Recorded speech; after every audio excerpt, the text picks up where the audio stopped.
I love when they call it independence. Who did Israel secure independence from? By the way, who are they declaring independent? This country is not even a country. They don't even have a constitution. But we're saying they secured independence in 1948. You mean when they came and settled this land and took homes away from people and forcibly displaced 750,000 people? This is pretty incredible. Israel is now seeking a 20-year military aid deal with the United States. They're dubbing this a new America First version of what has previously been 10-year military aid deals with the United States. You know, we first did these aid deals. We said we're going to give you $3 billion, then we're going to give you $4 billion a year. Now they're saying it's going to be a 20-year military aid deal. This deal and the discussions surrounding this deal have been discussed with U.S. and Israeli officials. This has been reported to Axios. Now, we'll get into it in a moment, but Netanyahu is coming out and saying that this is actually incorrect. This is not true. We are trying to wean off of U.S. support. But something tells me this is Netanyahu's way of trying to saving public face isn't a good enough way to put it. This is his way of trying to manipulate the public into saying, this is not our idea. We don't want your money anymore. We don't want your taxpayer dollars anymore. But your president, Trump, and the Congress people, they're just so generous that they are insisting that we take your taxpayer dollars. That, I think, is what is going on here. Because why would there be high-level negotiations about this if it wasn't happening? Why would anyone be wasting their time about this if it wasn't happening? And the timing of this makes me believe that it actually is happening for a number of reasons, okay? So let's break it down. I don't need to explain this to you, but I guess if you've been living under a rock, you know that most Americans now do not approve of what Israel's doing. This is a seismic shift in recent polling on the matter. When you look at young people, that number is like 70-80% of young people say we do not stand with Israel. When you look at American Jews, 61% say, or 60% say Israel's committing war crimes. 40% say Israel's committing a genocide in Gaza. So everyone is in agreement, with the exception of, I guess, Congress, that we do not want to continue this special relationship with the state of Israel. Okay. But here is the story. Let me fix this crop a little bit for you so you can actually read it. Axios reports this is from today, actually. Israel seeks 20-year military aid deal with the U.S., and they're dubbing this a new America First version of the bill, which has been passed several times over the years. Of course, as you know, these 10-year framework agreements, the memorandums of understanding, by the way, this is not an official alliance between the U.S. and Israel. We actually don't have any official military alliances or alliances of any kind with the state of Israel. We just have, I guess, this financial robbery that's taking place of the U.S. taxpayer. But this is now, I guess, a doubling down of the previous memorandums of understanding, which have been passed with flying colors in the United States Congress and by U.S. presidents.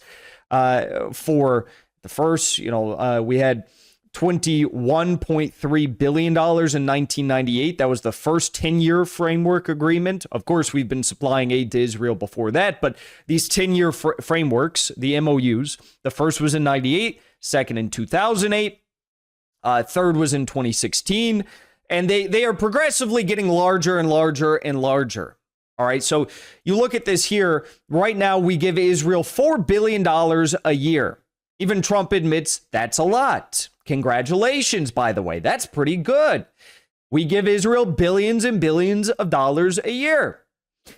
Now, according to Axios, who is citing U.S. and Israeli officials here, the new negotiations that are ongoing are aiming to secure as much or possibly more per year for the state of Israel, which would mean $4 billion or more per year. $3 billion of that goes to, I believe it's, they say $3 billion. This most recent package in 2016 goes to military. $4 billion per year in military aid, and Israel is likely to seek that much going forward. I believe 1 year, where's the, there was some quote in here. 4 billion per year. They break it down exactly what the current numbers look like. Anyways, it's somewhere in this article. The negotiations, though, that are currently ongoing have reportedly been delayed due to the genocide in Gaza, but initial discussions began over the past few weeks, according to 2 Israeli officials and 1 U.S. official. During these discussions, the Israeli side floated 2 ideas for changes in the new security agreement. The first proposal was extending the agreement from 10 to 20 years, which would make it broader in scope and take the agreement through Israel's 100-year anniversary of independence in 2048. I love when they call it independence. Who did Israel secure independence from? By the way, who are they declaring independent? This country is not even a country. They don't even have a constitution. But we're saying they secured independence in 1948. You mean when they came and settled this land and took homes away from people and forcibly displaced 750,000 people? 350,000 of whom ended up in Gaza. And now many of their direct descendants still remain in Gaza because they're not allowed to leave. Like, what are we talking about here? Anniversary of independence, as if they won some great war of independence, the Israeli War of Independence. The second change that the Israelis propose was to use some of the money, oh, how generous, for U.S. joint Israeli research and development rather than direct military aid. That could be in the fields of defense tech, defense-related AI, and the Golden Dome missile defense project, an Israeli official has said. So what is this? This is the Israelis coming in and saying, well, a lot of Americans don't like us right now. A lot of Americans are upset by us. So we know how to forever secure the support of the financial elite, the defense contractors, the politicians in Washington, D.C. We know how to do that. We'll tell them that a portion of the money that they give us will go right back into their private bank accounts. It'll be stripped from the American taxpayer, come to Israel, and a portion of it will go back into the stocks of shareholders of these major defense corporations and the private banks of the CEOs and executives of these defense corporations. And then what's going to happen? Well, those shareholders, those defense executives, they are going to contribute overwhelming, huge supplies of resources to any politicians who support Israel and supports this new memorandum of understanding. And this is not, why do they call it a memorandum of understanding, by the way? This is like a memorandum of understanding that you're getting fucked. You're getting royally fucked. You know, this is a memorandum of understanding that we are getting robbed blind each and every year. So, okay, so this is the new, that format is designed to appeal to the Trump administration's America First instincts because it could benefit the U.S. military rather than just being sent to Israel.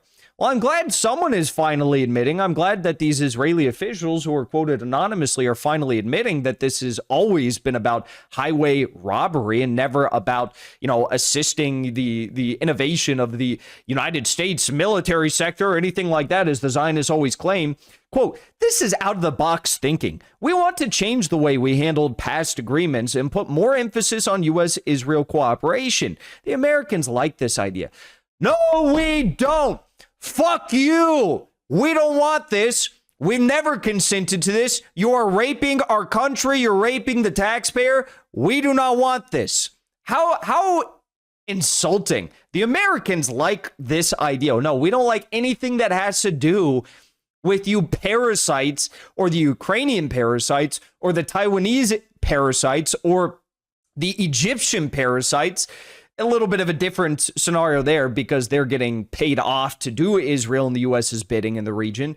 And the parasites of other countries that, of course, take U.S. taxpayer dollars. We don't want any of it. We don't like any of it. We want our taxpayer dollars to go to assisting the development of our country and helping Americans. Before you leave, I want to say thank you for the support, because after 2 years of being banned, we are finally back home on YouTube. So be sure to subscribe to our channel and also join as a member on our channel using the link at the top of the description. I rely on the generous support of viewers like yourself to get the truth out to as many people as possible. You can also support the show on Locals or Give Sin Go. The mainstream media and the powers that be are never going to stop attacking us for bringing the truth to as many people as we do. Thank you so much for your support.